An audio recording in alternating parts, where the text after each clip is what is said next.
I downloaded it on my phone. I downloaded it, but I don't know if I downloaded it here.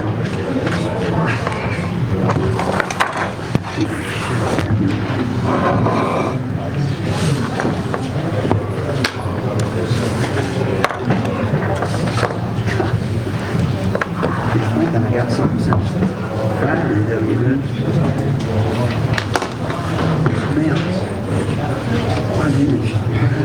Has anybody else joined the call? Is only Sandy calling in or anybody else? That's the only one I know of.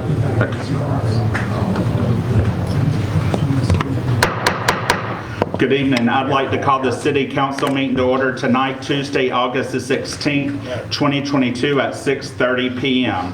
I ask that you please silence your cell phones and any other electronic devices you may have. Did Father Doss come in and I didn't see him? He did not. Tonight, leading us in prayer will be our planning director, Mr. Scott Ankerson, and the Pledge of Allegiance by Councilman George of Ward 1. Please stand.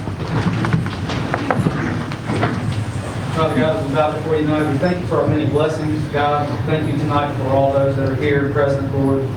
Thank you for the city council, God, and we ask for wisdom, God, tonight as we attend the city business. Also, Father, we ask you for divine healing in the body of those tonight with illness, God. You know who they are. We thank you, God, that you're a mighty God. And Lord, we thank you most of all for your Son, Jesus Christ, his sacrifice for our sins on Calvary's cross. And we ask all of this in his name. Amen. Please join me for the pledge. I pledge allegiance to the flag of the United States of America and to the republic for which it stands, one nation, under God, indivisible, with liberty and justice for all. And I ask that we just please have a moment of silence for our Sergeant Ben McQuaid. He's at MD Anderson in Texas, and he was well aware I was asking for this, so if we'll just remember him for a moment of silence.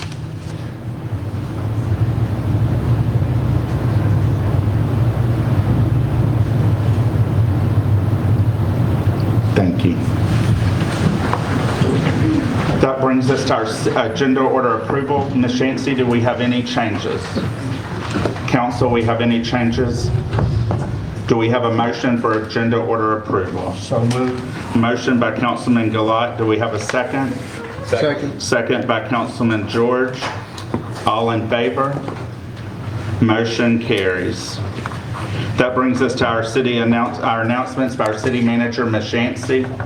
We're having a free food distribution this Saturday, August 20th, beginning at 10 a.m. at the Singing River Mall property. It is drive-through, one bundle per car. Tasty Thursday will be August 25th, beginning at 11 a.m. at the Singing River Mall property. And the Gautier Farmers Market will be September 10th, starting at 8 a.m. until 12 p.m. at George Martin Park. Thank you, Ms. Yancey. That'll bring us to our presentation agenda, and I'd like to ask Ms. Catherine Glaude to please come to the front.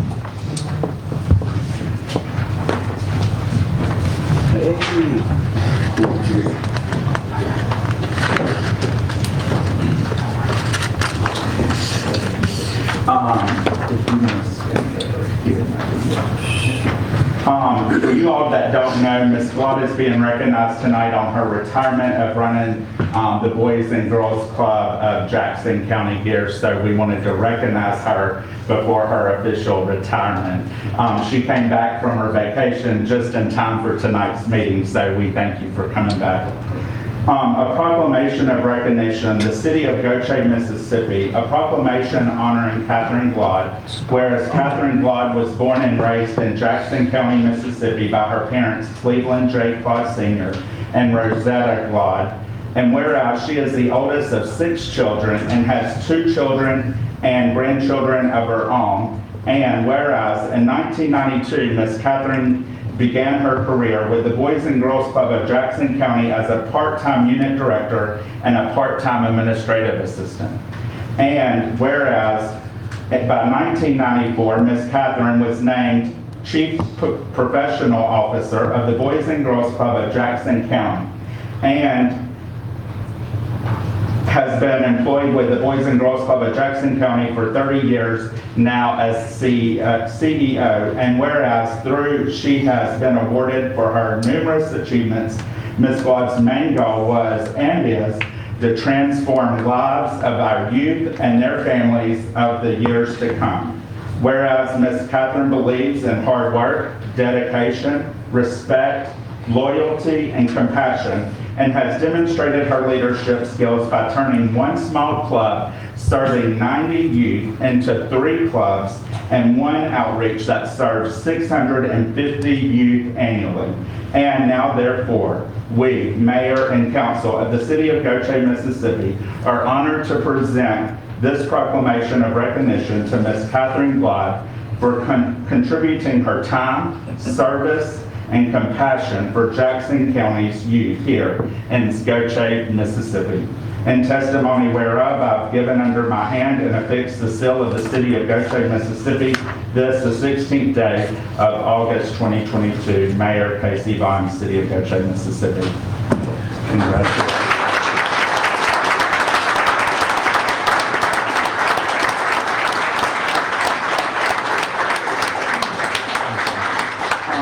And do you want to say something, Ms. Glaude? Oh, goodness.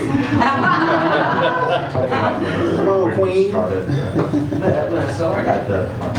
Oh, goodness. Yeah, we started Bellevue Apartments in 1992 when we first started. We started in Pascagoula and Gautier through regional housing. I started over here in Gautier, and another person started in Pascagoula. We was in the room we were using wasn't this big, with 60 kids every day. During the summer, 8.5 hours. After school, 4 to 5 hours, it just depends. And we've been here in Gautier forever.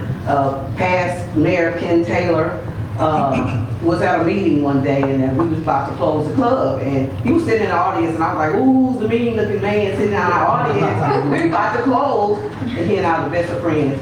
And that's how we started it. We started in Gautier, but we moved to Baco Park. When Ken Taylor, when he was mayor, we moved to Baco Park, away from Bellevue Apartments. And we've been in Gautier since then, serving the children, serving as many children as possible. Having to go through the COVID and all of that. It's been a struggle. I know it's a struggle for everybody, but the partnership I have in Gautier is awesome. I love working with the mayor and the councilmen and the young lady. I met her recently, and y'all are good people to work with, and I thank y'all so much. I'm retiring from Boys and Girls Club, but I hope that the city will continue. And the police officers, what are y'all? Anytime we need y'all are there. And we thank y'all because, we deal with some crazy people sometimes. Sorry. But y'all are always on point. They are always on point. Okay. They are there. That's good to hear. And his children was actually in Boys and Girls Club. We gave them jobs during the summer. Right. And after school, so I've been doing Mr. Jackson for a long time. But y'all, I appreciate it. Please continue to support Boys and Girls Club Team Jackson and Gautier. And thank y'all so much for trusting me to take care of our children. Okay, we're on another 30 years.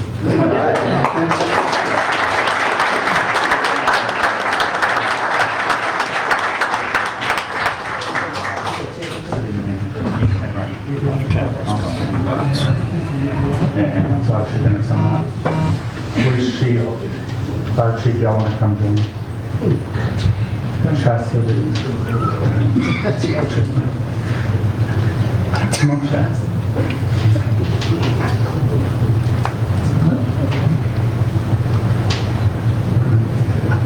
All right, 3, 2, 1. 3, 2, 1. 3, 2, 1.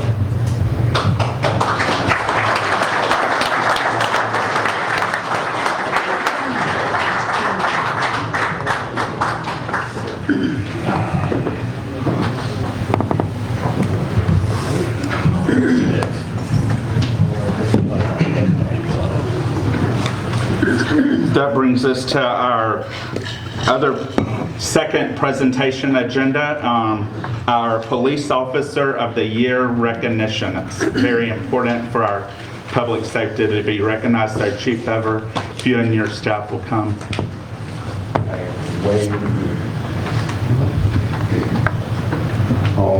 Officer Wade Wildman has been awarded Officer of the Year for the following.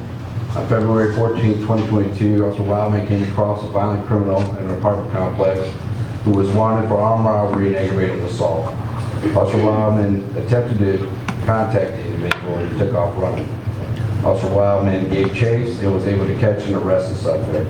During the chase, the individual threw a handgun and was recovered by Officer Wildman. Officer Wildman's actions reflect highly, not only upon himself, but also on the image and reputation of the Gautier Police Department.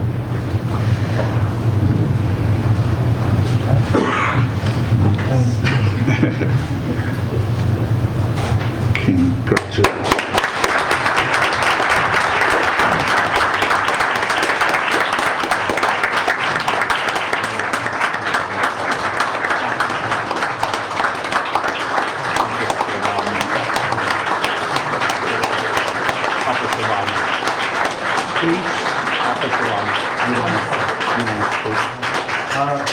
There's more where that came from. Congratulations, officer, and if you would like to say a few words, you're more than welcome to. If not, you don't have Yeah, to. thank you so much, everybody, for being here. I couldn't have done it without your support, and like I told the mayor, there's more where that came from. If we could get the rest of the police department staff that's here to come up front to get a photo with the council and city manager and city attorney.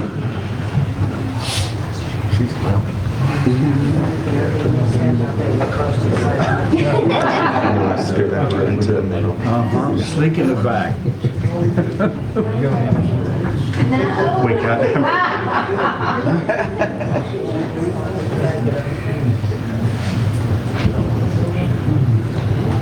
Hey, Josh. Okay. 3, 2, 1. 3, 2, 1. Thank you.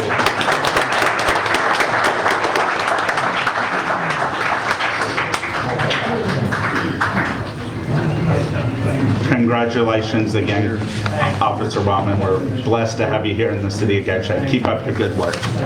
That brings us to presentation agenda number 3. Will our fire chief, Latch, come to the front for recognition of our firefighter of the year?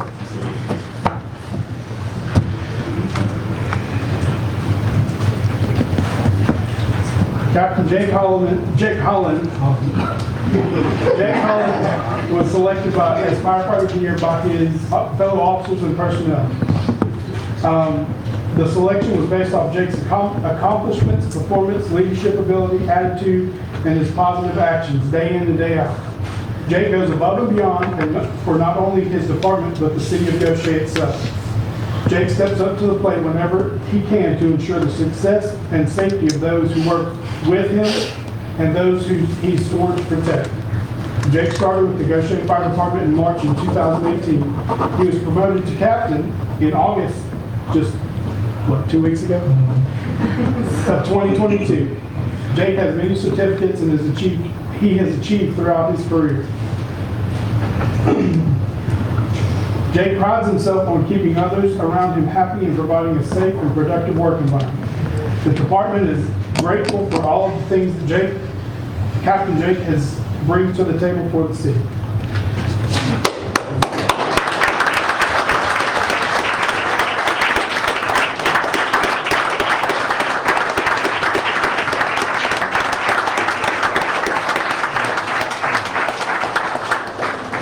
Captain Holland, you want to say something? Just thank everybody for being here. Appreciate it. Congratulations, Captain Holland. Will the fire department and city manager and city attorney come to the front? Hurry up before you get a call. It's raining like crazy. Scoot. So Samuel can get us off center of the still. Short people up front.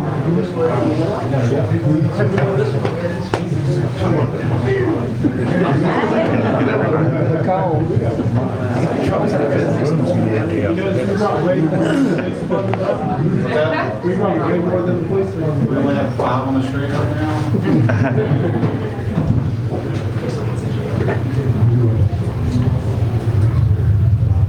All right, 3, 2, 1. 3, 2, 1. 3, 2, 1. Thank you again.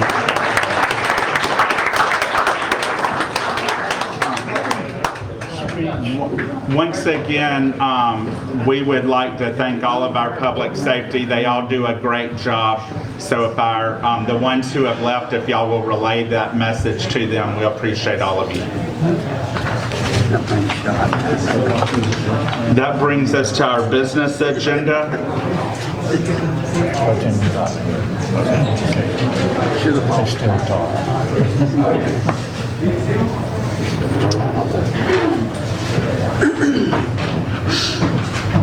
That brings us to our business agenda. Item number 1, receive and accept audited financial statements for the year ended September 30th, 2021, and authorization to publish a synopsis of same by our city staff. And our auditor, Cindy, is on the line.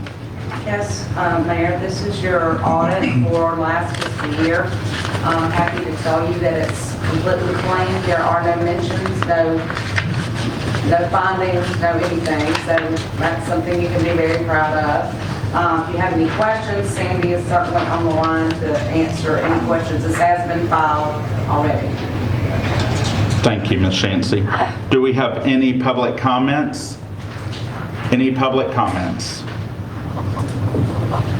Do we have a motion by council? So moved. We have a motion by Councilman Glaude. Do we have a second? Second. A second by Councilman College. Any discussion starting with Councilman Elvin? No discussion. Councilman Anderson? No discussion. Councilman College? No comment. Councilman Glaude? No comment. Councilman Jackson? No comment. Councilman George? Oh, that is exceptional. I'm very proud of it.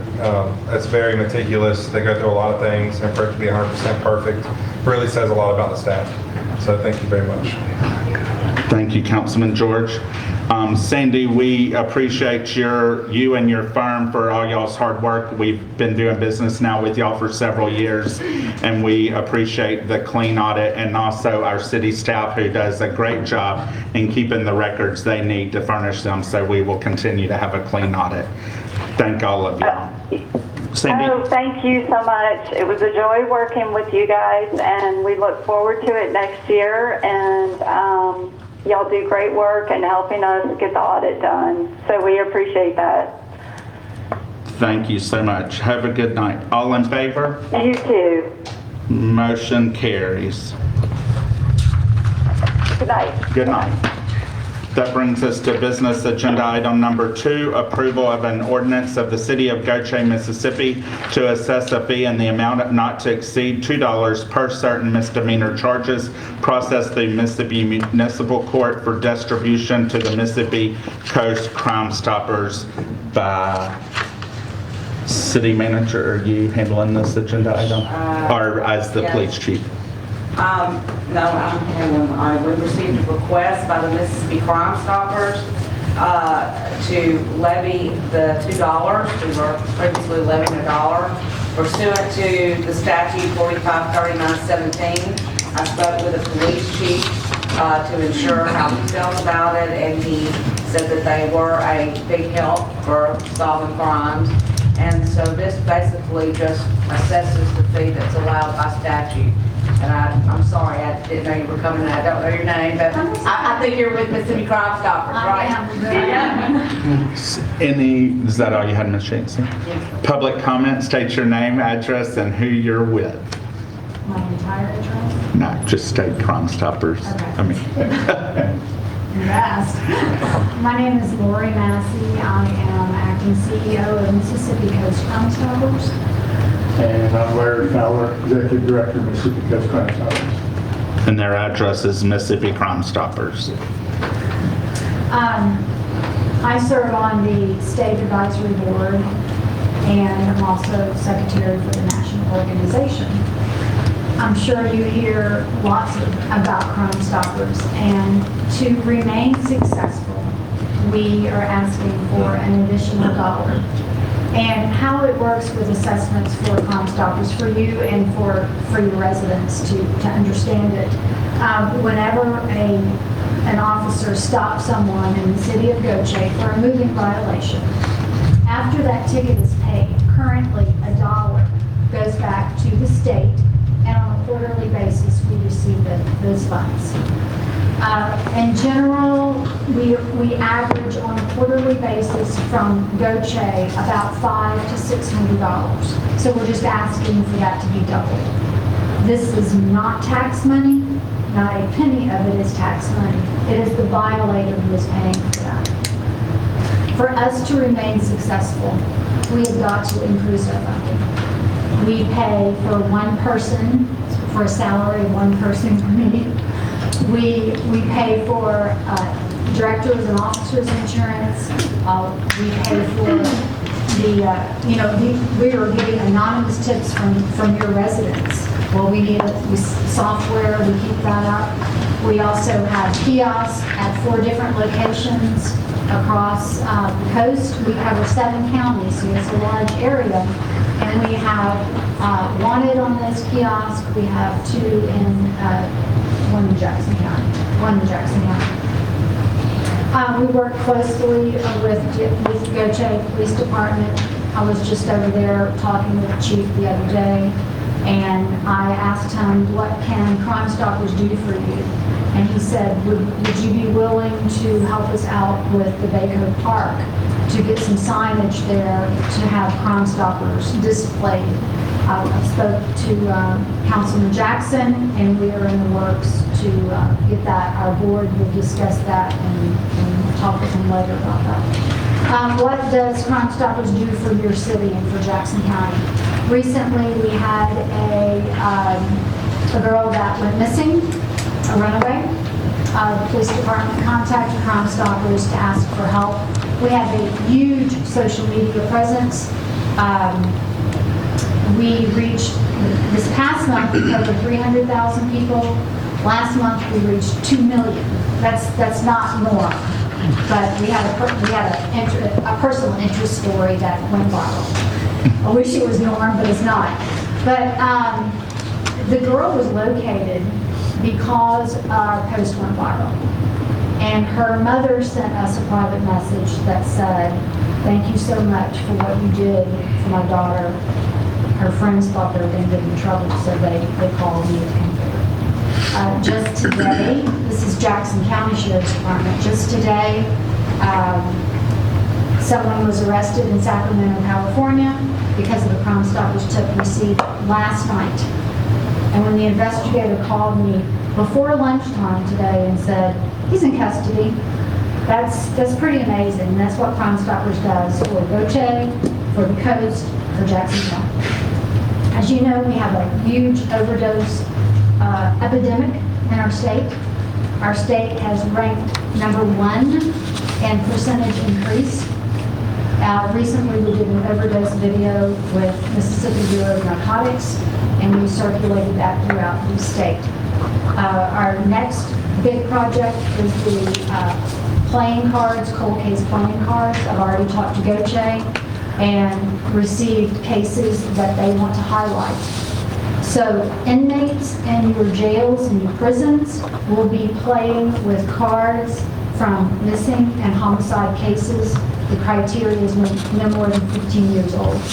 So we are hoping that that will lead to, if one family gets to know what happened to their loved one, I think that's a win. So for Crime Stoppers to remain successful, we are asking for an additional $1 from you. From the violator, not from you, from the violator. Thank you very much. Do you have any questions? Thank you. Let's get a motion in a second and then let them ask. Larry, do you want to say something? No, sir. Okay. Do we have a motion to approve of an ordinance? We got a motion by Councilman Jackson. Do we have a second? Second. Second by Councilman Elbin. Any discussion? Starting with Councilman Elbin. I just want to thank you for what y'all do. I mean, you were instrumental in several of our cases when I worked at the police department. And for people that don't understand how they operate, there are people in the community that are not willing to talk to the police, but they're willing to talk to them and give them tips. And they facilitate that information throughout all their network, which is nationwide. And it helps us tremendously in solving a lot of our cases that most people are not willing to bring to us. And I appreciate what you do. That's it. Thank you, Councilman Elvin.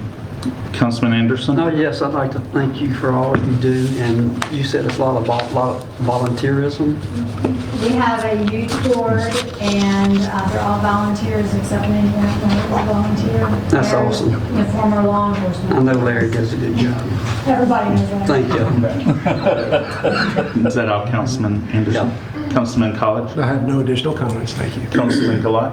You mentioned that the $2 goes to the state and it gets sent back to you quarterly. They ain't taking a share out of it, are they? 1%. 1%. Their operating costs. That's by statute. How do you think it goes? For what? For transferring the money back and forth? We do have an executive director for the state. Okay. All right. She's a Department of Public Safety employee. I really appreciate y'all. Thank you very All of the volunteers. It's amazing just what you say about the Crime Stoppers organization helping not only Gautier Police Department, but all police departments nationwide. It's amazing when you see something on even national news or something about someone that's been apprehended as a result of Crime Stoppers. So that is fantastic.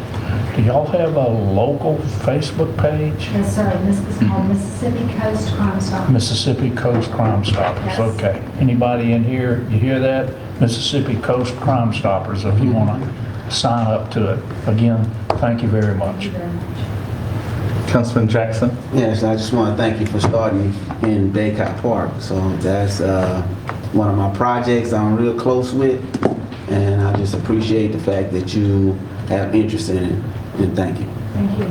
Thank you. Just to echo what everybody else said, I've been familiar with Coast Crime Stoppers for a long time, and I followed the page for a long time, and I don't know if it's just me that I always see it's always in my face, Crime Stoppers, this is what's going on, contact, you know what I mean? So I feel like it's really good presence, just like you say, and that really makes a huge difference, so I really appreciate all you do. Appreciate that. Lori, thank you. As I echo what the council said, and as Councilman Elvin said, as being a former chief of police, you know, y'all do a lot. But there's a lot of times, as you stated, that they don't want to call the police department. They call the council, they call police officers directly because they don't want to go through dispatch. They think they're going to be tracked, and they do have valuable information. So once again, thank you all for your hard work. And also, there's something that you didn't mention that I think should be noted, that y'all recognize our public safety, and y'all have a gala for them, and y'all really show them their appreciation for their hard work. So we thank y'all for putting that on for them also. So if we can ever help you with that, don't hesitate to reach out to the chief or myself or any of the council. We'll be glad to try to help you with that. Appreciate that. Okay. So we have a motion and a second. All in favor? Motion carries. That brings us to business agenda item number 3, consideration of a redesigned City of Gautier logo by our city staff. Yes, sir, Mayor. As you know, there was a grant program that was offered through the Jackson County Chamber of Commerce and Chevron. The city has received some free marketing work from the Christie Fountain Agency in Ocean Springs. We had asked for an official logo since our current logo wasn't professionally done or high resolution, so we had trouble using it in marketing material. We have 2 options before you, both of which feature a crane, and we just wanted to invite you to discuss those and adopt one if you so choose. Thank you, Ms. Stinnett. We appreciate that. Do we have any public comments? No public comments? Do we have a motion to approve one of the designs presented by the staff? I make a motion, we approve option number 1 as provided to the staff. That's the one with the crane and the cattails. Second. We have a motion by Councilman College for option 1. That's the crane with the cattail, 2 cattails. And we have a motion, a second by Councilman Anderson. Any discussion, starting with Councilman Elvin? I agree. Councilman Anderson? No comment. Councilman College? Thank you. It'd be good that all logos are now the same across the board, so rather than different colors. Appreciate it. Thank you. Councilman Glaude? I made my comments previously via emails back to staff. Thank you. Councilman Jackson? No comment. Councilman George? This is exciting, refreshing. It's good to move forward. You have to brand yourself, and I think this helps brand us because there is confusion out there with which logos we have, which ones we like to use. But I've seen Moss Point, Ocean Springs do a really good job with their branding with their logo. So I'm really excited to join that force as well. So let's get it on some shirts or something like that, you know. But big thank you to April for getting the grant and Christy Fountain for putting in all the time on this. That's all I have. Thank you, Councilman George. And thank you, Sam, for tolerating some of our comments. I just want to thank the city staff, Ms. Shancy, Ms. Stennett, Sam, Mr. Goff, and the Christie Foundation. They all did a great job. They took input, they listened, they submitted stuff, they presented it back to us. And it's not an easy decision when you're trying to pick something like this, but you want to make sure you pick a design that sells our city. We're in a competitive market. We got to be on the forefront of economic development. We have to have a design that's eye-catching, that will recruit those developers to our city and make us shine, that shows we're vibrant, that we're not dying, because we're not. We are sailing thanks to our city manager and her staff for all y'all's hard work. And now we'll be able to promote the city. We won't have different color logos. We'll all have the same unity with business cards, etc. So we can promote our wonderful city events and our stationery, etc. So thank you all for your hard work. We have a motion by Councilman College, a second by Councilman Anderson. All in favor?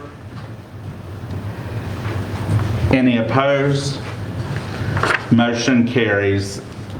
All in favor, exclude Mr. Councilman Glaude opposed. That brings us to business agenda item number 4, approval of the master services agreement and scope of work for city website design and maintenance through Civic Engage by our Director April Stennett. Yes, sir, Mayor. General guidance on your website redesign says that you should be redesigning your website every 3 to 4 years, just to keep up with the latest trends, the latest ADA compliance and whatnot. We started researching with the help of Sam what other cities were doing and what the options were out there for us. And we found that most of our sister cities were using Civic Plus for their website. That is a company we already work with for other platforms.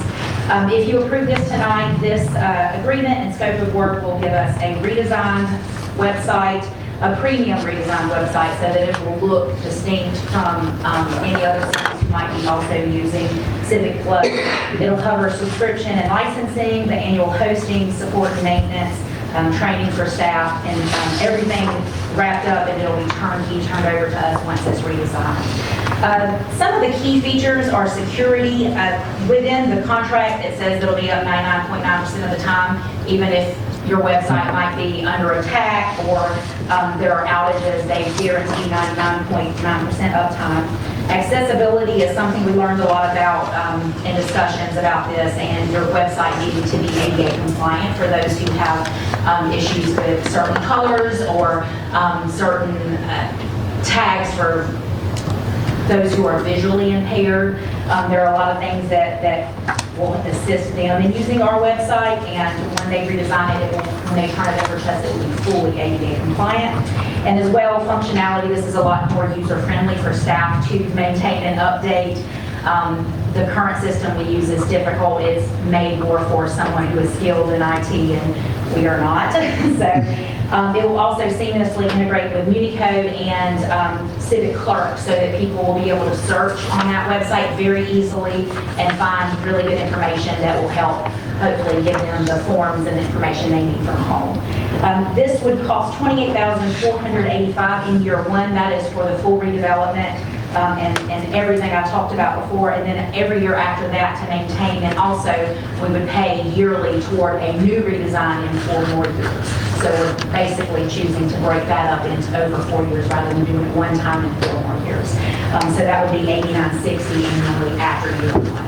And there will be a 3% tech fee that goes with all things tech as things increase. If you have any questions, please let us know. Thank you, Ms. Stinnett. Any public comments? No public comments. That brings us, do we have a motion by council to approve of the master services agreement and scope of work for city website redesign and maintenance through Civic Engage in the amount not to exceed $28,485 in 1 year and $8,960 annually thereafter, a 3% annual tech fee to begin in year 3. So moved. Motion by Councilman College. Do we have a second? Second. Second by Councilman George. Any discussion, starting with Councilman Albin? No discussion. Councilman Anderson? No comment. Councilman College? How long will it take for them to redevelop our website? It would take 6 to 7 months for them to turn it back over to us. But we'll still have our current website up and running until that time, correct? Yes, sir. It will remain intact until the day we switch over to the new one. Okay, thank you. Councilman College. That's it. Okay. Councilman Glaude? Will they ask for input from us as what it looks like, that kind of stuff? So they will provide us a project manager once we send back in our agreements, and they'll set up things for discussion. We have not gotten any schedules. We haven't been assigned our project manager or anything yet. So as soon as we get that, I'll be happy to share it with you. This is paid for out of general fund? This will be budgeted. Okay, thank you. Is that all, Councilman Gillard? Yeah. Councilman Jackson? No comment. Councilman George? Nothing. I just want to thank the city staff, and as we know, many years ago, we had a website that was depleted, but I want to thank one of our city staff members, Cody Dickerson, for his hard work. He worked for the planning director, and he stepped up and created with his technology when we had no budget. And he did a great job, and he should be recognized for that. So if y'all can please thank Cody, we appreciate it. But it is time, as April said, there's issues, and we now have the budget where we move forward. My question is, when we move forward, is all the old stuff going to be migrated over, like all the old minutes? Because I know on the current website, some of the old stuff wasn't able to come over. Are we going to go way back and move from the original website, some of that old minutes? Everything that is on there now will be migrated. They say that will be seamless since it's all built in within that Civic Clerk platform. So everything that's on there now will definitely migrate. If you want me to ask about things before then, I'm happy to. I wasn't aware that all things didn't migrate last time. Yeah, it was some stuff. We only went so far back. We didn't go like really back, so you could really search years of minutes. Go back to 2013, that'll be fine. Or 2009. So, yeah. Thank you, Ms. Stinnett. Once again, I thank the city staff for all y'all's hard work to get this, because as I said earlier, we are in the economic development world. We are got to look like we're for sale, and developers do go first to that website and look to see what we have to offer, and that is selling our cities, so it's got to look pristine. So we have a motion by Councilman College, a second by Councilman George. All in favor? Motion carries. That brings us to business agenda item number 5, authorization to acknowledge bid and award contract for the nanofiltration water treatment plant equipment by our projects manager, Director April Stinnett. Yes, sir, Mayor. One bid for this project was received and opened July 26th. Wagner Engineering performed a review of the bid, and they recommend awarding a contract to Max Foot Construction LLC to construct the equipment for our nanofiltration water treatment plant. The amount is not to exceed $4,897,060, and I do want to note that this did come in under the engineer's estimate.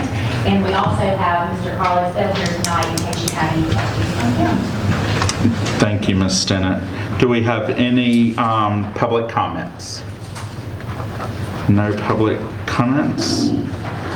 Do we have a motion authorization to acknowledge receipt of one bid and award the contract to Max Foot Construction Company LLC for the 3 MGD nanofiltration water treatment plant equipment in an amount not to exceed $4,897.60. $4,897.60, sorry. So moved. We got a motion by Councilman College. Second. Second by Councilman Jackson. Any discussion starting with Councilman Albin? No discussion. Councilman Anderson? No, not at this time. No. Councilman College? How long do they anticipate taking getting shop drawings for this equipment so that way they can start the Army Corps on their portion with the pre-engineered metal building and foundation? Brian Bronche thought that it would take about 30 days. So they were supposed to go, the Corps was supposed to go ahead and send it to their technical review team with the understanding that within that time frame, we would award the bid and they would have the shop drawings because they needed to complete their technical review. Gotcha. And then what do we think as far as the equipment itself, how long it will take to fabricate and deliver to the city? I don't know about that. Contracted for 245 days. 245 days. And during that time frame, it's going to be the Army Corps is going to be erecting the metal building and the slab and all that, correct? What I'm trying to do is get a timeline of when this system will actually be functional and clarifying our water. The Army Corps will be, they will work as a kind of a construction manager in some sense. Max Foot will be constructing the Yeah, but they'll have to construct equipment, deliver the equipment that's going to be placed inside the pre-engineered metal building that's being engineered and supplied by the Army Corps. Yes, Army Corps has their contract. So do you think in a year, 15 months, we'll be online and running, or? You say, I'll say 18 months. 15 months, okay. What do you say? 18 months, year and a half. Okay, that's all I have, thank you. Councilman Glaude? This is a special fund, right? Yeah, grant. A special fund? One, is this one? This is coming out One of the- particular grant that this is No, coming this is out not a of? grant. This is coming out of your revenue bond that you issued back years ago in 2019. And the purpose was, the point of doing it, we had a list of projects and one of them was Right. this plan. We were short, so we went and got the federal funds for Okay. $2.5 million of it. We used the bond funds to do our cost share with the Corps, and then the remaining bond funds that we had was to buy the skids or the inside of it, which is solely being provided by the city. That is not part of, it is part of the core project, but it wasn't part of the cost figured in. So this is all your revenue bond. Okay, thank you. That's it. Councilman Jackson? No comment. Councilman George? For those who may not understand what we're discussing, this is a nanofiltration system that's going to be constructed and put in place to clear up the brown water we have. And for those watching online, because I know there's constant questions and comments, so I just want to be clear that that's what this is. It's another nail in the coffin of brown water. Thank you, Councilman George. And I once again want to thank our city manager and her staff and working with Wagner Engineering. And we thank you, Carlos, for coming over this evening in case there's any questions. And thank your firm for y'all's hard work and working to get clear water. And just a reminder, this is for the southern part, and the northern part will be another nanofiltration water treatment plant at the Lark Well. But we are working to get clear water to all of our citizens in the city of Gautier. So thank you all for your hard work. We have a motion and a motion by Councilman College, a second by Councilman Jackson. All in favor? Motion carries. That brings us to our business agenda item number 6, a resolution directing the placement of liens on properties located in Gautier, Mississippi for fees and charges incurred by the city of Gautier to abate the unsafe conditions of vacant structures pursuant to the Mississippi Code Section 21-19-11 by our planning director, Mr. Scott Ankerson. Sir, Mayor, thank you. This request comes from the planning department. This is just simply a request for council to approve the costs of the abatements that have already been performed. Once again, as we discussed in the last meeting, this is simply how the county wants us to present the resolutions to them, for them to be able to actually place the lien. So this is already work that's been done, already been approved. This is you approving the cost. Thank you, Mr. Ankerson. Do we have any public comments? No public comments. Do we have a motion? So moved. Motion by Councilman Glaude. Do we have a second? Second. Second by Councilman George. Any discussion, starting with Councilman Elbin? No discussion. Councilman Anderson? No comment. Councilman College? No comments. Councilman Glaude?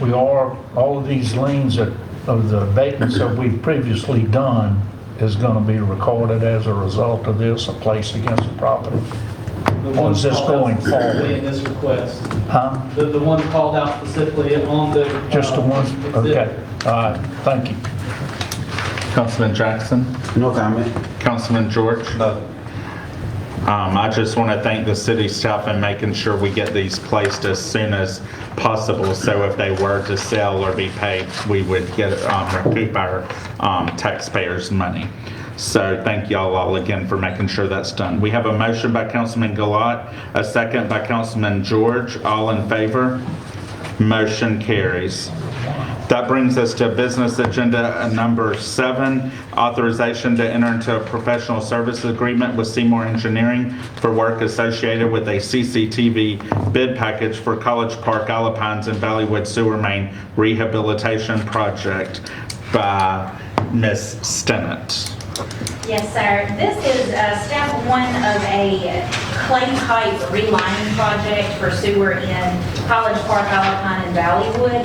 This is for a CCTV bid package so that they can video all of those lines and discover what our actual scope of work is going to be. The maximum amount is $30,688.10. And at the end of this phase, we will have CCTV bid package and be able to move forward with better information on exactly what we'll have to do to fix the issues with the aging clay pipes in those subdivisions. That's all I have. Anything else to add? No, this is on your ARPA project, so what we're trying to do is get started on it so we get to a place where we show progress for the applications that are going to come up here very shortly. Thank you, Ms. Stennett. Thank you, Ms. Shancy. Any public comments? No public comments.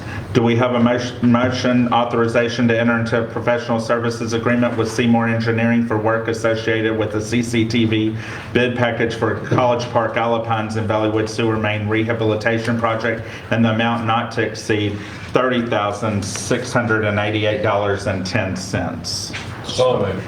Motion by Councilman George. Do we have a second? Second. Second by Councilman Glaude. Any discussion, starting with Councilman Elvin? No comment. Councilman Anderson? No comment. Councilman College? 2 items. First item on this cover sheet for this agenda item, we're showing as business agenda item number 12. We need to correct that to show business agenda item number 7. That's just on the cover sheet. For some reason, mine's showing business agenda item number 12 at the top. Mine is Online. Yeah, online. Online. No, it's 7. All right, 7, so it's been corrected. And then, second question, does this actually include the CCTV, or is this creating just a bid package for CCTV? This is the bid package. I hope it's forward, that's right. It's actually the bid package on completing the CCTV. We'll have a guy out there in the truck with the CCTV people identifying the worst location. Okay, so this does include the CCTV, and that's... At the end of this, we'll have a full report, and then we'll be able to put out a bid package for officials. Gotcha. Okay, that's all I have. Thank you. Thank you, Councilman College. Councilman Gilat? No comment. Councilman Jackson? No comment. Councilman George? No comment.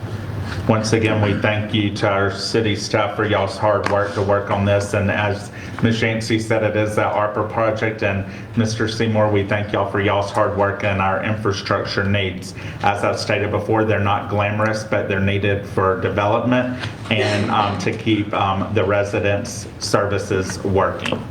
So we have a motion by Councilman George, a second by Councilman Gilat. All in favor? Motion carries. That brings us to business agenda number 8, authorization to enter into a professional services agreement with Seymour Engineering for work associated with a citywide lift station upgrade project by our Projects and Manager Grants Director, Ms. April Stennett. Yes, sir. Similar to the last item, this is an attempt to show project readiness for our ARPA projects. Seymour is going to provide topo survey, hydraulic calculations, pump sizing, electrical and structural engineering, and preparing a bid package, construction admin, and RPR for this project. This is to take a look at 26 existing lift stations that are in most need of repair within the city. Everything from new pumps to motors, control panels, check valves, rail systems, generator connections, lights. They all have a variety of need, and it will be tailored for the needs of each one. Thank you, Ms. Stennett. Did you want to add anything, Ms. Yancey, or was that? No. Okay. Any public comments? No public comments. Do we have a motion to authorization to enter into a professional service agreement with Seymour Engineering for work associated with the citywide lift station upgrade project in the amount not to exceed $138,600? So moved. We have a motion by Councilman College. Do we have a second? Second. Second by Councilman Anderson. Any discussion starting with Councilman Albin? No comment. Councilman Anderson? I heard the number 26. Is that all the lift stations or major lift stations? The worst is the 26 worst. Who decided to do the 26 worst? Worst. Russell. All right, Russell. They have a hit list and a description of what they've been seeing over the years. And we're trying to fit the ARPA budget also, so we just started at the top, worked through all the stations, and now it's kind of managed on Okay, thank you. That's all. Thank you, Councilman Anderson. Councilman College? Is the intent to do a bid package for all 26 lift stations at one time, or to do, a dozen at a time? I'd like to do them all at one time. Okay, I just want to make sure that lift station there on Martin Bluff Road, I think it's number 7, is at the top of the list. It's well overdue. Yeah, I think we'll get more bang for our buck if we do the whole package. Okay, and this going to be outfitting with new pumps, new motors, SCADA? Or you intend to do SCADA on them all? We're going to look at every one. I'd love to see state on every one if we can stretch some dollars. There's SCADA on all of them currently? Okay. Yes, sir. All right. All 107. Okay, there we go. I'm glad we finally got it. I know there were a few that was missing, so thankfully, I'm thankful they're all done. Okay, that's all I have. Thank you. Thank you, Councilman College. Councilman Gilat? This is also on the ARPA, right? Now, and I heard somebody say, I believe it was April, about we're going to have to report on these projects, or we're going to do them all in one monthly report, identifying a separate, like, will this be a separate report, the previous item a separate report? Well, right now, what we're trying to do is position ourselves. MDEQ has come out after the legislature did the match on the ARPA. MDEQ has come out with a process and a scoring system. A scoring system? Yes, sir, for you to apply for these funds. And so one of the ways you get points is readiness. And so we're trying to go ahead and get ready. For example, on the CCTV, that's as ready as you can get, because until you have that, you don't know what you're doing. Yeah. So we're just trying to move forward to kind of increase your chances. A lot of your questions are going to depend on whether we get awarded those funds. I have submitted every one of these to the county because they have said that they are going to match a quarter of it. So we're basically just trying to position ourselves to apply for the ARPA funds, and then we'll have to see where we land after, whether we get them or not. So if we don't get it, what are we gonna do? Well, we're going to figure out a way to do it anyway, but Yeah, I understand. You're doing 26. Is there any plans to look at the remaining, how many you say there was, Russell? 107. 107, so this will fix the worst 26. Do we have plans in the works, and once we do these, to go get the next 20 or 25 or whatever it is? I would imagine we'll keep applying for the ARPA funds every year, so. Yeah. But like we said, these are the worst ones that we need to jump on right now. Okay, thank you. Yes, sir. That's all I have. Thank you, Councilman Glaude. Councilman Jackson? Adam and Glaude pretty much got all my questions, so yeah, I'm good. Thank you, Councilman Jackson. Councilman George? No comment. I just want to thank the city staff, thank the engineering firm, and thank Clearwater, our public works service provider, for working with them, Ramona. You know, as we know, we all get calls and we know where the issues are, so hitting the top ones, and this goes back to our work session we had where our city manager sent these to us, and we agreed that these would be our ARPA fund projects. So thank y'all for working on them. And as they've all stated, our projects needed to be, as our Lieutenant Governor Hoseman said in a meeting with the mayors and the Board of Supervisors that attended the meeting, that we needed to have our projects shelf ready, first come, first serve, and meet the application process. So our city manager's putting us in a position where ours will be shelf ready and ready to click apply. So thank you all. I do have one last question. Go ahead, Councilman Glaude. What time frame are you looking at to get plans put together, plans and specs? I believe we started putting the schedules together today. I believe on this one it was mid-December to be ready to go from there now. Okay, excellent. Okay. Thank you. Thank you, Councilman College.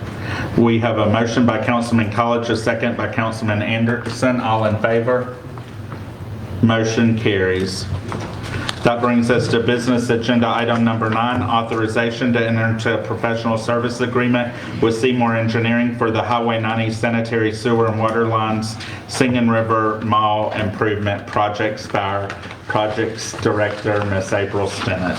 Yes, sir, Mayor. This is the last agenda item for tonight related to our ARPA funds. Similar to the others, this will include topo survey, MDOT permitting, engineering, planning, design, bidding, construction, admin, and RPR for a new water and sewer line in front of the former Singing River Mall property. It's not to exceed $150,000, and I believe it is going to be a gravity line, 8-inch gravity sewer line, and 8-inch water line along Highway 90 directly south of the mall property. Thank you, Ms. Stennett. Ms. Shancy, you have anything to add? yes. One of the issues with that property is the weird way the sewer comes in on one side and the water comes in on another.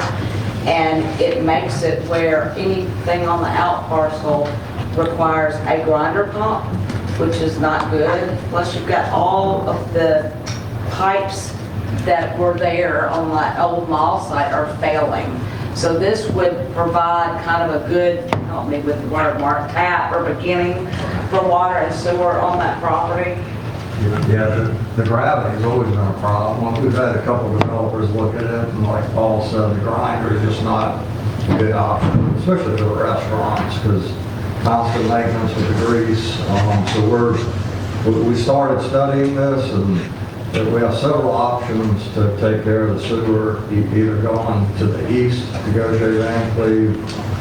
We might be able to penetrate the pipe going north to that lift station off Dolphin.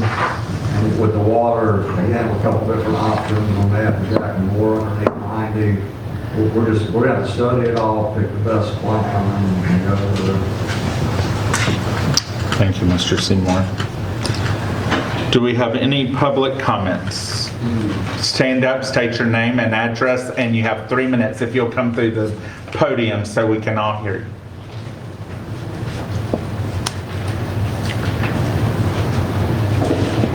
My name is Arturo Silva. I did receive a letter from Notice of Public Hearing. Oh, sir. This is on agenda number 9.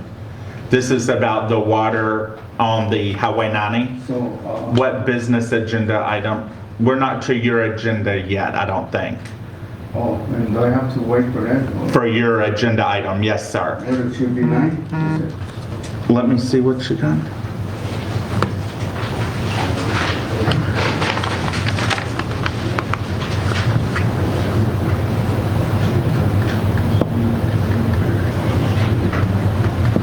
Okay, we're not to this one yet. We're not to your South Haven probably. We're not there yet. Okay, it's not on business number. It's gonna be South Haven is Number 11. number 11. Southampton. It says 11, South 12. Haven there. There's Southampton on here. 11 and 12. There's 10 in Southampton, isn't it? We got Wyandotte and Southampton, 11. Mayor, this may have been one of the abatements that got pulled off the agenda after notice went out. Okay. Sir, Mr. Ankerson, can you go outside and speak with them about it? Yeah, if you don't mind, because he thinks he's on the agenda. Sorry for interrupting you. Okay, if you just want to wait, it's, Well, let's get this sorted out. yeah. Oh, thank you. Miss Bilbo's going to go speak to you, sir. Thank you, Miss Bilbo. Do we have any public comments on that agenda item? No? Okay. Do we have a motion by council for authorization to enter into a professional services agreement with Seymour Engineering for the Highway 90 sanitary sewer and water line Singing River Mall improvements project in an amount not to exceed $150,000? So moved. Motion by Councilman Glaude. Do we have a second? Second. Second by Councilman George. Any discussion, starting with Councilman Elvin? No discussion. Councilman Anderson? No discussion. Councilman College? I think this will be a fantastic addition for marketing the Sacred River Mall property when we start developing it and having the major infrastructure in place for tie-ins. That's all I have. Thank you. Thank you, Councilman College. Councilman Gilat? We had previously talked about this, I think, in some meeting here, not a regular council ARPA meeting. meeting, It our was in the workshop. ARPA meeting, yeah, workshop. But was this, and I could be wrong on this, once this line is in and completed and then some business wants to locate there, adding the line to that business, is that going to be a city cost or a business cost? I would think the service line will be on the business. We'll provide the infrastructure to accept their sewer and the time and water. But them providing the line to it will be their cost? Yes, sir. Okay. Thank you very much. That's it. Quick question, backing up to Councilman Clyde. Okay, Councilman Anderson?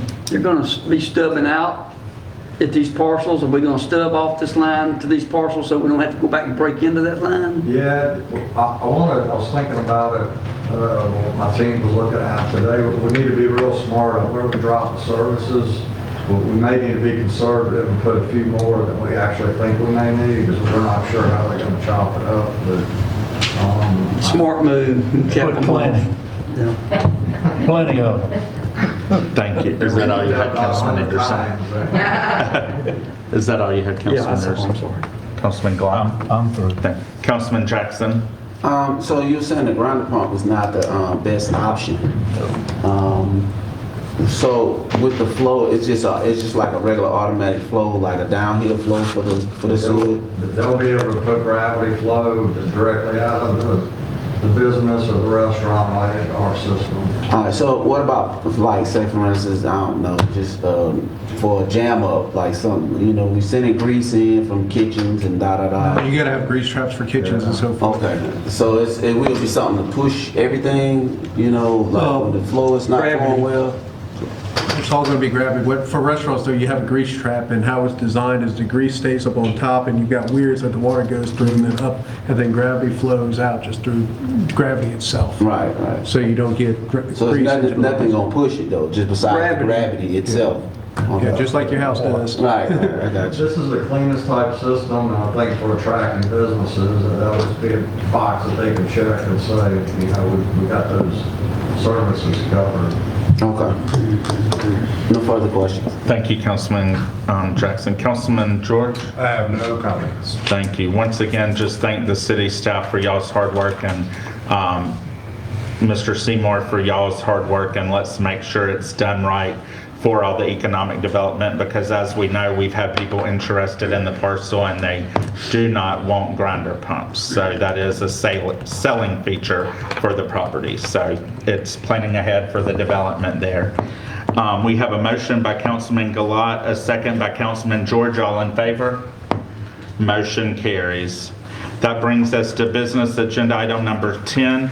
Consider a request for a 13-foot variance to secondary front yard setback requirements for a new residence in a R1 low-density, single-family residential zoning district located at Lot 123, Wyandotte Drive, Gautier, Mississippi, GPC number 22-24-VAR by our planning director, Mr. Scott Ankerson. Thank you, Mayor.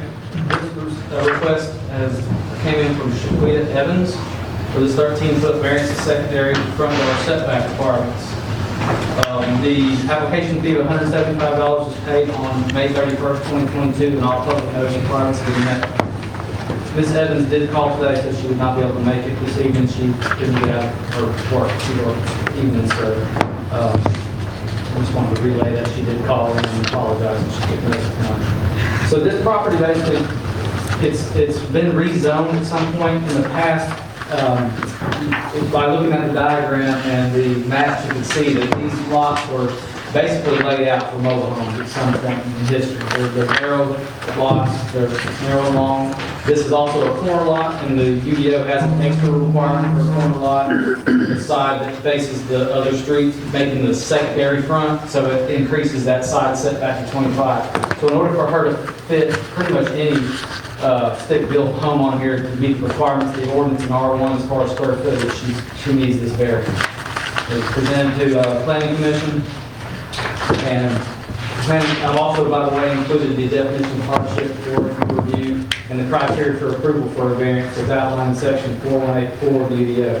The Planning Commission recommends that City Council approve this variance due to the criteria being met, and City Council may approve the variance request as presented, approve the variance request with changes, or deny the variance request.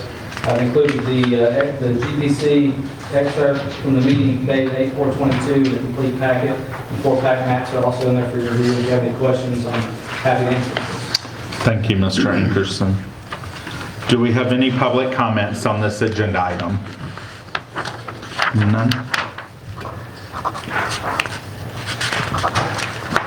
Do we have a motion to approve a 13-foot variance to secondary front yard setback requirements for a new residence in a R1 low-density, single-family residential zoning district located at Lot 123, Wyandotte Drive, Gautier, Mississippi, GPC number 22-24-VAR, PID number 85940120.000. I make a motion that we approve Planning Commission's recommendations and grant the variance. We have a motion by Councilman College. Do we have a second? Second. Second by Councilman George. Any discussion? Starting with Councilman Eldon. No discussion. Councilman Anderson? No comment. Councilman College? I'd like to thank this individual for investing in that community and building a home that's larger than what's required, so. Thank you, Councilman College. Councilman Glaude? No comment. Councilman Jackson? No comment. Councilman George? No comment. I just want to thank our staff for working with the owner, and please thank her, as Councilman College said, for investing in our community and building something better than what's required. All in favor? Motion carries. That brings us to business agenda number 11. Consider a request for a 9-foot variance to side yard setback requirements for an addition in an R1 low-density, single-family residential zoning district located at 2224 Southampton Court, Gautier, Mississippi, GPC number 22-31A-VAR by Planning Director Mr. Scott Ankerson. Thank you, Mayor. This request came to the planning department from Felicia Coleman for a 9-foot variance to side yard setback requirements. The application fee of $175 was paid on June 29, 2022, and all public notice requirements have been met. A little history on this case: the applicant actually built an addition to her home without a permit, and the addition is actually 1 foot from the side property line. The city's zoning ordinance requires 10 foot in the R1 district, so the applicant is asking for a 9-foot variance to side yard setbacks. I've included the UDO definition of hardship for your review in your packet, and also the criteria for approval, once again, as outlined in 4.18.4 for the variance. The recommendation from Planning Commission is Planning Commission recommends the City Council approve the request with the change that the gutters must be installed on both sides where the 1-foot setback is being requested. And so the council may approve the variance requested, approve the variance request with changes, or deny the variance request. Again, I've included the excerpt, the GPC minute excerpt, and the complete packet for your review if you have any questions. Ms. Coleman is actually here tonight as well to answer the questions you may have. Thank you, Mr. Ankerson. Do we have any citizen comments, any public comments? None? Do we have a motion to approve a 9-foot variance to side yard setback requirements for addition in an R1 low-density, single-family residential zoning district located at 2224 Southampton Court, Gautier, Mississippi, GPC number 22-31A-VAR, PID number 850-80098.000. So moved. Motion by Councilman Anderson. Do we have a second? Second. Second. Planning Commission's recommendation, including the caveat for gutter system. Second by Councilman College. Any discussion starting with Councilman Albin? No comment. Councilman Anderson? Yes, I'd like to advise people that they should check in their ordinances and check in with planning department before they build these structures. I know this was right after a storm, I think it hit in Louisiana, that affected the lady. And just remind everybody that we do have a permitting process we have to follow to do these kind of jobs. That's all. Thank you, Mr. Anderson. Councilman Anderson. Councilman College? I echo what Councilman Anderson says, and this lot being kind of pie-shaped, and I understand they did purchase a lot behind them also, so they're investing in our community also. But yes, anytime that there's any additions or constructions to a house, a permit is required. That's all I have. Thank you, Councilman College. Councilman Goliath? No comment. Councilman Jackson? No comment. Councilman George?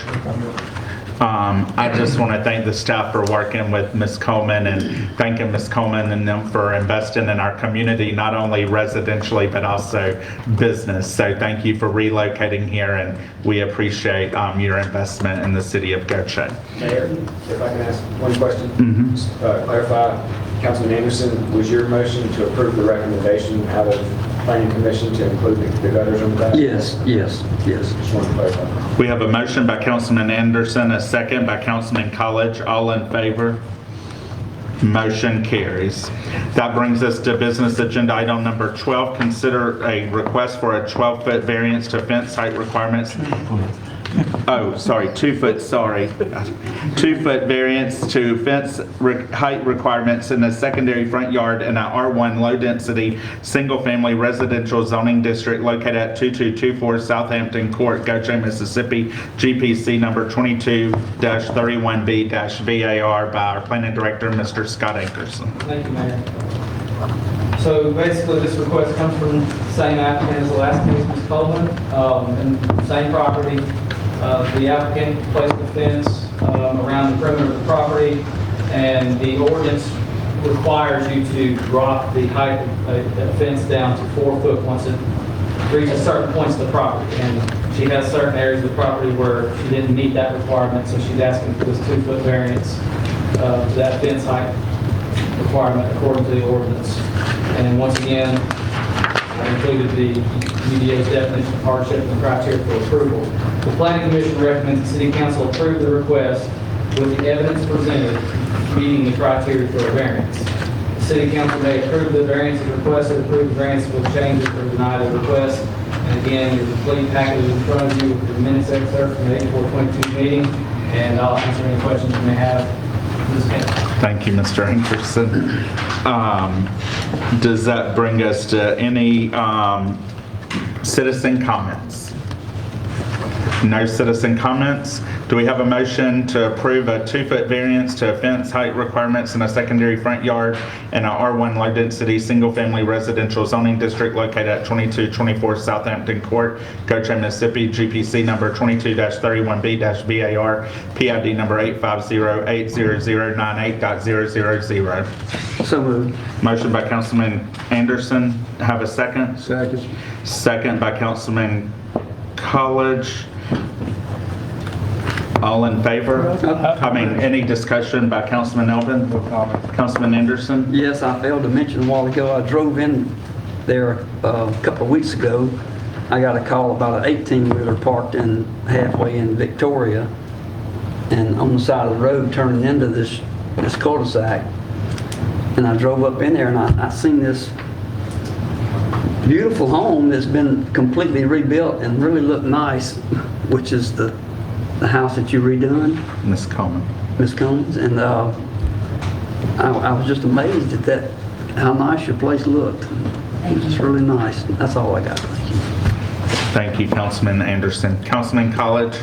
Just to reiterate what was asked during the planning commission comments, we have verified that it's not impacting any sight lines from the neighbors pulling out or anything, correct? Yes, sir. The ordinance requirements for sight lines and drop fence height would be on corner lots, so it's not the interior lots. Of course. The sight line that could be obstructed would be a secondary driveway off of your own property. Gotcha. Okay. That's all I have. Thank you. Thank you, Councilman College. Councilman Glaude? Does your 6-foot fence go all the way across the front of your property, or it just comes down the sides to the street, or what? It goes, I'm sorry, you asked me to hear that. It goes across the property, the secondary front. They bought the lot behind them, and they ran the fence all the way down the side and all the way across what would be the back, but the ordinance considers it the secondary front because it's a 3. Oh, okay, so it's actually on the back lot, not in front of the Yeah, it's the one that house let that itself. abuts Wellington. That's what I was confused. Well, I do believe they actually crossed the front plane of the house in the actual front too, so it's sort of asking for the variance all the way around. Okay, thank you. Now I understand it, which way it goes. Thank you, Councilman Gilat. Councilman Jackson? No comment. Councilman George? No. Once again, I just want to thank you for moving to a neighborhood and investing and making it beautiful and investing in our community, Ms. Coleman. All that said, we have a motion by Councilman Anderson, a second by Councilman College. All in favor? Motion carries. That brings us to business agenda item number 13, consideration of a special exception that would allow a 1,058 square foot addition to a legal non-conforming structure in a C3 Highway Commercial Zoning District, GPC, case number 22-30-ESC by our planning director, Mr. Scott Ankerson. Thank you, Mayor. The planning department has received this request from Teddy and Tammy Bierman. The special exception that would allow a 1,058 square foot addition to a legal non-conforming structure in the C3 Highway Commercial District. The application fee of $250 was paid on June 24, 2022, and all public notice requirements have been met. Additional features, this is approximately 1.32 acres. There's an existing residence on the property. So basically this area on Robbinsville Road was rezoned to C3 sometime around the time of the adoption of the comprehensive plan. So this was a legal structure and it's still legal, it's just non-conforming to the new district which was adopted, rezoned. We're asking to add on, and the ordinance does not allow you to add on to a non-conforming structure. So this request will be able to do that especially.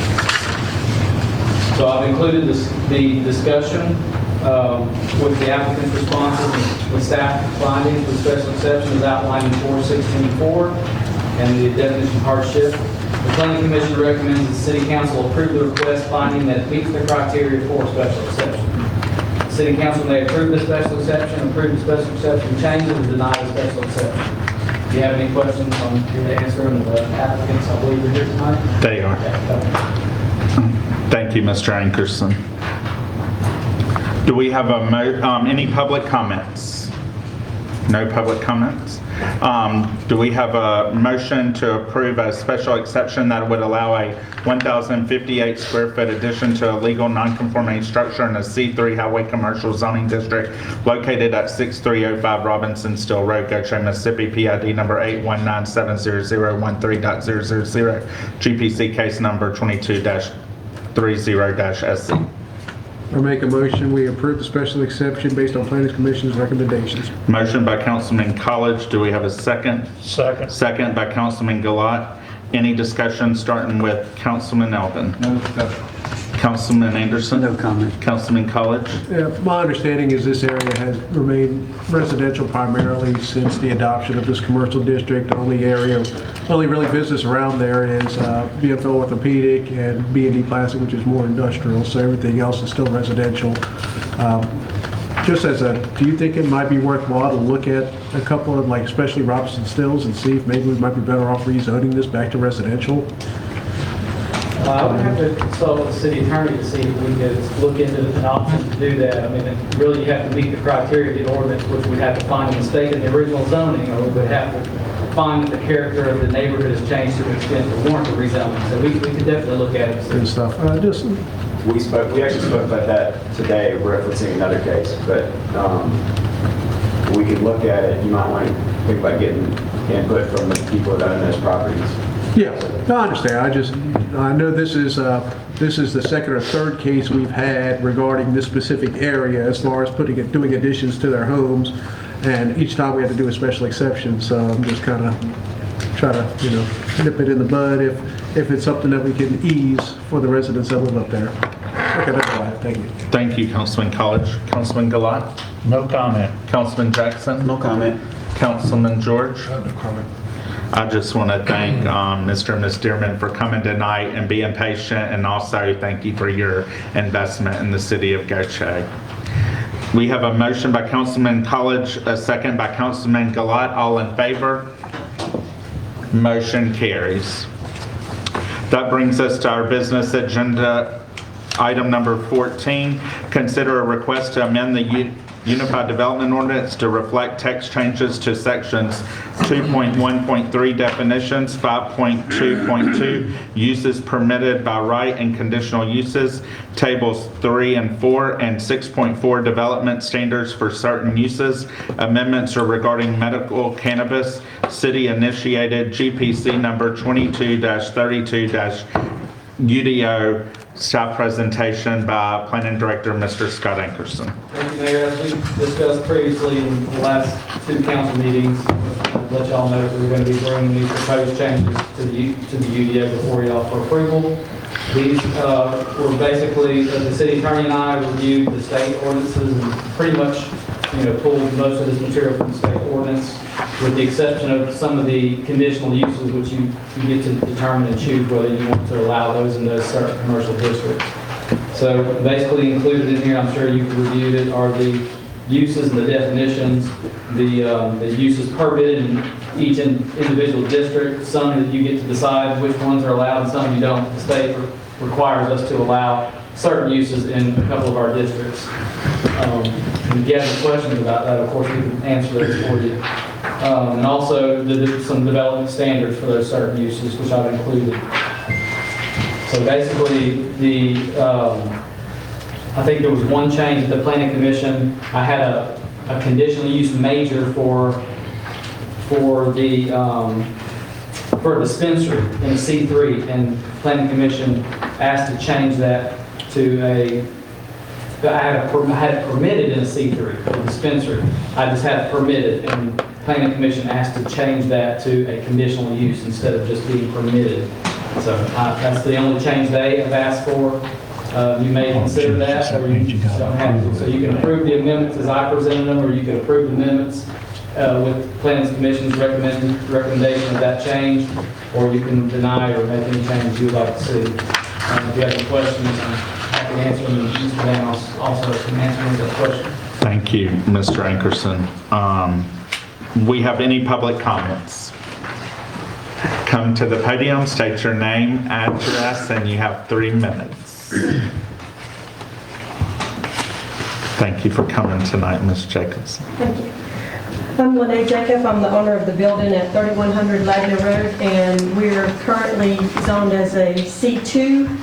And so my questions would be, because it's on this new table, I think on page B6, table 4, it's saying that the cannabis dispensary for medical would be a conditional use and cannabis cultivation facility would be conditional. What would the process be, or how would it, would they allow cannabis processing? Because I think the city gets more off of processing if they do processing. So I don't know, I'm just exploring the options. What is the, can it be done is what I'm trying to find out, or what would the process be? Because you've got cannabis cultivation facility is permitted, cannabis dispensaries, not permitted, conditional, and then cannabis processing facility is not any, nothing's listed on here under the C2 zone. Right. I didn't include the processing facility in a C2. I just didn't feel like that was fitting to a C2 district. So if they were to want to do that, they would have to ask for a special exception. Yes, sir. Okay. What is, can you explain processing? What is that? Okay, as we all know, this is a new process and we're all learning as we go. What I understand is that I have been approached about the people that were going to do the cultivation facility. They also wanted to try to do the lab for the processing, medical lab and processing at the facility. So I don't know what all that entails. I'm sure it would Processing means preparing it to sell? Right. Right. So when it leaves there, it goes to a dispensary? Correct. But I don't know all of the details, so that would be in, I guess, in the definitions in this packet that Mr. Ackerson has included. I don't know. That's why I'm here to ask questions, because I want to know, what the process is and what would or wouldn't be allowed.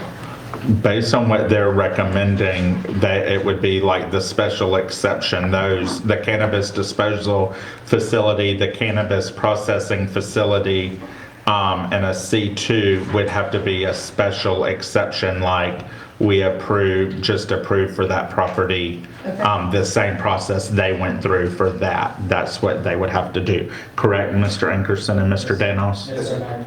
Okay.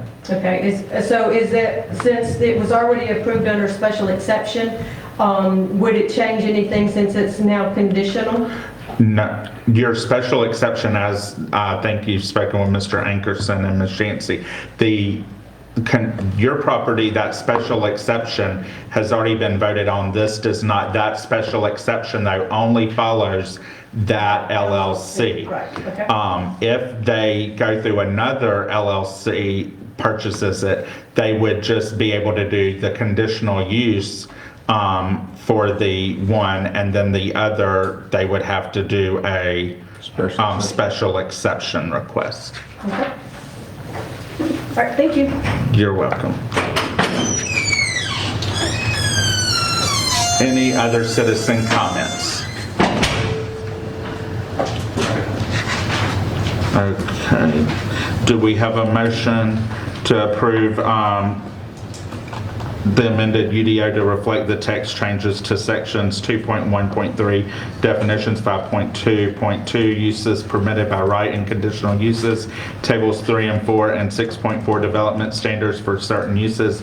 Amendments are regarding medical cannabis, GPC number 22-32-UDO. I make a motion, we approve the changes and include the recommendation from Planning Commission to make cannabis dispensary a conditional use major for C3 district.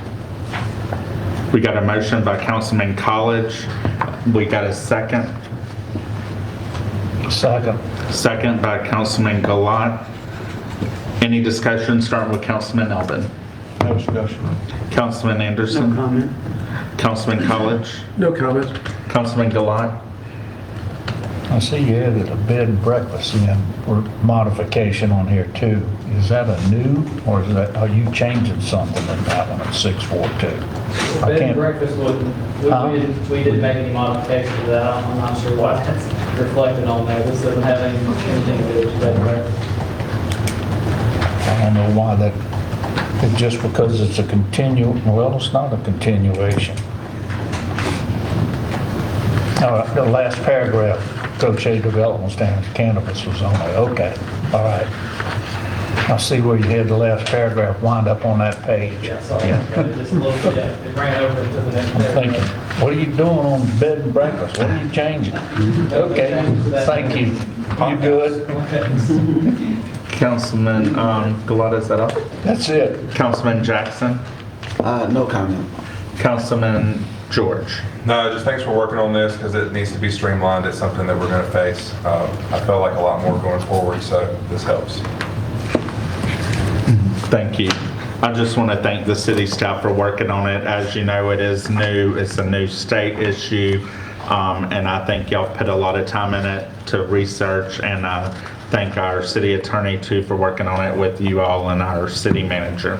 So we have a motion by Councilman College, a second by Councilman Glaude to approve and accept the Planning Commission's recommendations. All in favor? All opposed? Motion carries 6 yes, and Councilman Elvin was a no. That brings us to business item agenda 15, approval of the docket of claims. Do we, by our staff, our city clerk has already provided them on the website, and also in our packages. So that brings us to our city public comments. Any public comments? No public comments. Do we have a motion to approve the docket of claims? I make a motion, we approve the docket of claims, provided that all entries thereon are true, correct, properly entered, and not fraudulent. We have a motion by Councilman College. Do we have a second? Second. Second by Councilman George. All in favor? Motion carries. That brings us to consent agenda. All items approved in one motion unless anybody wants to pull one. Is anybody wanting to pull one? That means approve consent agenda items. Approval 1, approval of minutes from regular council meeting held August the 2nd, 2022. Received July 2022 privilege license report. 3, approval of water and sewer adjustments dated August 16, 2022 in the amount of $11,668.88. 4, acceptance of the certificate of substantial completion from J.E. Talley Construction for the 2019 Emergency Watershed Protection Program Drainage Project.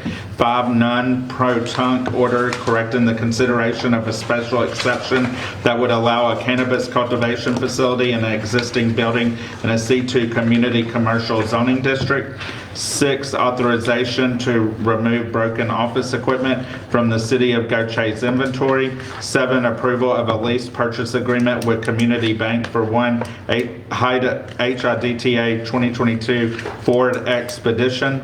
8, approval for an addendum to Delta Computer Systems software support agreement for fiscal year 2022-2023. Authorization to accept monetary donations for the City of Gautier's Cruising Through the Decades events. 10, approval of deductive summary change order for the Martin Bluff Road Sidewalk Improvements Project and approval of the final pay application. Do we have a motion to approve consent agenda items 1 through 10? So moved. Motion by Councilman George. Do we have a second? Second. Second by Councilman Glaude. All in favor? Motion carries. That brings us to our study agenda. Discuss citizen comments. You got 3 minutes to stand up, state your name, address. Any citizen comments? You got rid of that. we have a citizen still here. She might not want to speak. Do you want to stand up and speak, Donna? No, I'm good. Okay. City council comments. We'll start with Councilman Eldon. Want to thank Clearwater for paying attention to some of the complaints that I've been forwarding to your department. I've noticed you're following up on them and taking care of business. I thank you. The issue with Miss Jackson on Sunrise, I went by there. She emailed me again today, and I went by on the way here. I don't know what we can do to fix the issue. You know, I'm not the engineer, but I do notice there is an issue. I couldn't even see where the road met the ditches. It was so full. I don't know what we can do in the meantime before we come up with a plan to fix it. But if we could send somebody up there to, I guess, look at a remedy until we come up with a plan. Well, Councilman Allen, I will let Mark up there and I will look at it and then I will come up with a plan. Because the roadway is so narrow as it is, so you can't really see. So that's Sunrise? Sunrise, it's 1600 Sunrise, I believe. It's very flat. Ms. Shancy, were you aware of this issue? Ms. No, Ms. Shancy. No, that's me. Yeah, Ms. Shancy, you weren't aware of it. Will you get staff to look at this, Ms. Shancy, you and staff for councilman? Ms. Yancey's on the email. Okay. Russell and I spoke about this today. He's planning on taking some people out there tomorrow because we're just going to try and at least blow out some culverts. Yeah, we did that about 2 years ago. We did that about 2 years ago, and the ditch silts in real quick because it's so shallow in that area there. And the water kind of breaks and goes both ways. So It held up the road, so what you saying? I just, but they are going out there to look at it. Okay, thank you. Thank you. Councilman Elder, anything else? That's all I have, thanks. Okay, thank you, Councilman Elder. Councilman Anderson? Yes, there's 2 Mullet Festival posters here that Miss Etta Saxton gave me today to deliver to you all so you can hang them up here in the city.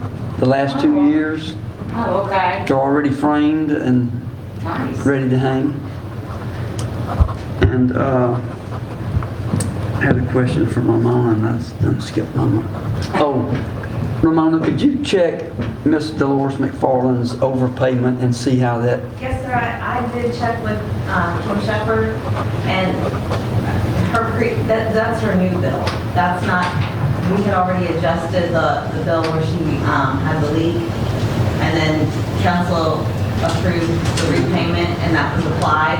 So this is just a new bill. It's just running high, so she might want to look and see if she has a leak oh anywhere goodness, else. well, she's not going over the average, I can tell you I have that. a printout of her usage and what she's paid on my desk that Kim gave me. You want me to email it to you? That or I can come by and get it. Okay. Could we have Clearwater check the meter? And then the meter is on Roland Meadows, it's not on the Gautier Van Cleve Road? Yes, sir. And see if there's a problem with that meter, and I'll check to see if she's got another leak. But she never had a problem until this got busted from that tree limb. And all of a sudden she got another bill higher than average, and she's there by herself and she's not using more than The minimum. a minimum. She never used more than a minimum. How many years?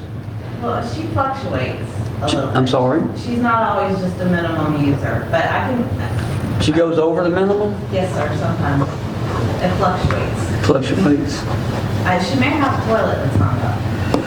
You know, if that gets stuck and it doesn't happen all the time. I'll check that. Check that for her. Okay, thank you. That's all. Thank you. That's all, Councilman Anderson. Councilman College?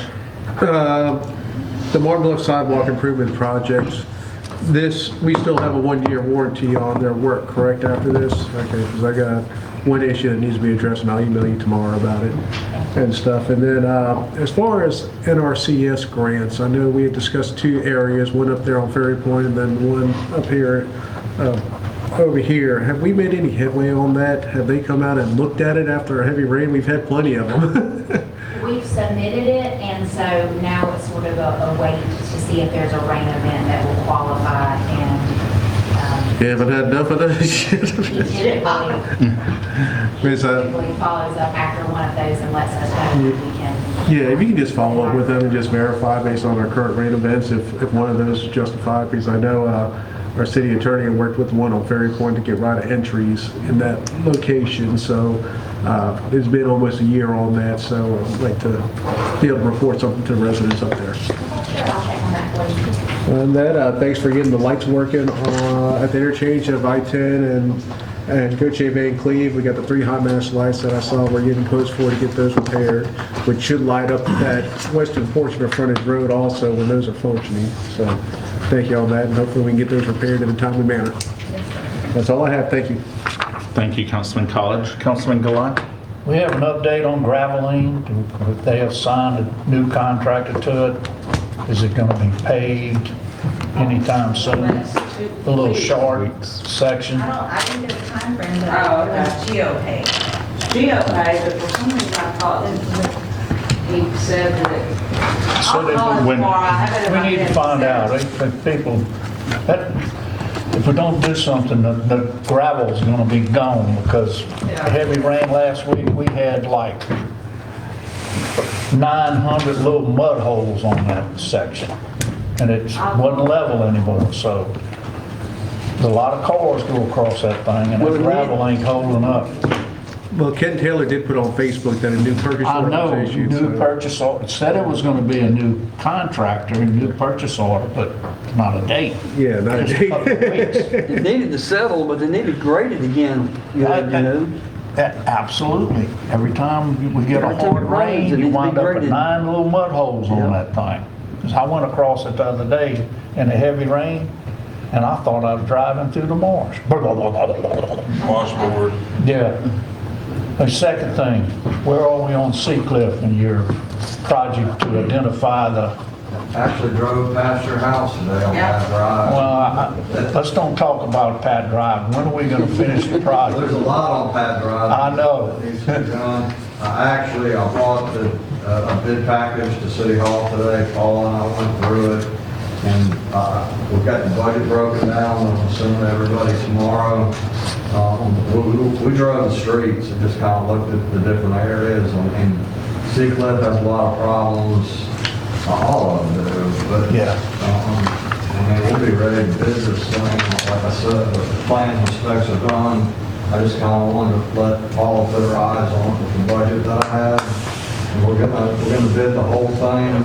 We're gonna base bid the original budget. And then I think we have like 4 alternates that we're gonna go and put in. And just So we basically ready to go out for bids, is that what we're saying? Yes, where it was held up was, well, not really held up, but it kind of divided them up Yeah. into segments. And so for the $600 and some odd $1,000 budget we had, it got us through C1 through 5, okay? There was still 6, C6, C7, C8, and C9. And that jumped it up some. So what I asked him to do was bid 1 through 5 as, which was within our budget as the base bid. And then bid each individual leg thereafter as an alternate. That way you could pick and choose if you had. So y'all gonna, are you gonna have this approval of them? You gonna put it out for bid here We will have to bring it to you to authorize going out for bid. Yeah, we'll do to the that. council? When's that gonna happen? Your first meeting. Next meeting? Our First next meeting in meeting. September. First meeting, okay. Yes, sir. That's fine. I don't wanna ask no more on that. I'm done. Thank you, Councilman Glaude. Councilman Jackson? Yes, I want to thank the police department. They're doing real well in my ward. I definitely see them visual nowadays. They work in the area. It's quiet over there now. And I mean, it's been productively quiet, but this really, that helps to nip a lot of things in the bud, issues that I may have. And Baycott Park is going well. Just, an update, since we had the job fair, I kind of targeted certain people, me and the guys that was working with me. So it wasn't me by myself doing the job fair. It was quite a few people that worked with me and that actually came up with ideas that help the program go and communicated with people that had the jobs available. So anyway, by the success of the job fair, so many people being hired, the community is now working now versus finding other things to get in trouble with. So it's coming along real well. So we plan on pushing more job fairs and things like that, just to give you an update on what's going on. I guess the last thing I got is I've been to Frazier Park one time and I saw that the land is kind of level or whatever, look like it's got water runoff or something in the land part of it. Look like it needs more dirt or something like that. Come on, that big field? In the field, yes ma'am. If you go across it, it's real lumpy like now because it looks like water runoff is creating Ruts? There you go. So that probably need to be fixed, like, you know. I think that's from the guys driving in and doing it over the basketball court. It's in the middle of the field. Like in the field, it just looked like when it rains. Right in the middle of the field, like when it rains, it looks like it's creating little pools. Yeah, little craters, you know, but it looks like it's trailing. It's creating a trail, like a ditch almost, you know. Trenches, that's what I'm trying to say. Thank you. So yeah, it just looked like, but in the end, it just looked like all it needs is some more dirt put down, spread or whatever, and leveled off. Okay. That's pretty much all I have. Thank you, Councilman Jackson. Councilman George? I have nothing. Thank you, Councilman George. I just want to thank the city staff for our city manager, city attorney, our city judge, our chiefs, our directors, all your staff for all y'all's hard work. Y'all do a great job and y'all have made the budget process easy. Y'all continue to move forward during trying times, and even though we have challenges, y'all keep a smile on your face. So thank you for your hard work. I also want to thank our Parks and Rec department at the farmers market. It's not cool out there. It's hot. And you know, Rachel from the recreation department, Addie, Shanda from planning department, and Officer Hardy from the police department. They had a teamwork. They've had the last farmers market. They got their farmers market shirts, and they're troopers. Thankfully, they had a fan this time that made it a little cooler, and we were able to have Officer Hardy not in all that heavy gear to make it hot on him. So thank all of y'all for accommodating your employees to make them comfortable as best we can, but also providing a city event. And once again, I encourage everyone, elected officials, city staff, and citizens to support our community events. That is economic development. And if you've never been to a farmer's market, go support our local entrepreneurs. We have a young guy that is in our high school that is literally an entrepreneur that participates in our farmers market. We have young youth out there being crafty, selling their stuff. So once again, thank you all for that event. We started it many years ago on an Earth Day. Chastity, and also that was one of Miss Yancey's first city events she came to while she was on an eco tour. And don't forget about ecotourism here. I encourage all of our citizens listening and everybody, go to Shepherd. A lot of beautification and nature there, and Sand Hill Crane Refuge, they have a lot to offer up there. When I hear people say we don't have something, we do. There's been a ribbon cut, and I want to thank Councilman College for being Mayor Pro Tem and attending the ribbon cutting due to me not being able to attend this past week. Support our local businesses. Samuel's doing a great job getting it out, and we welcome all of our businesses.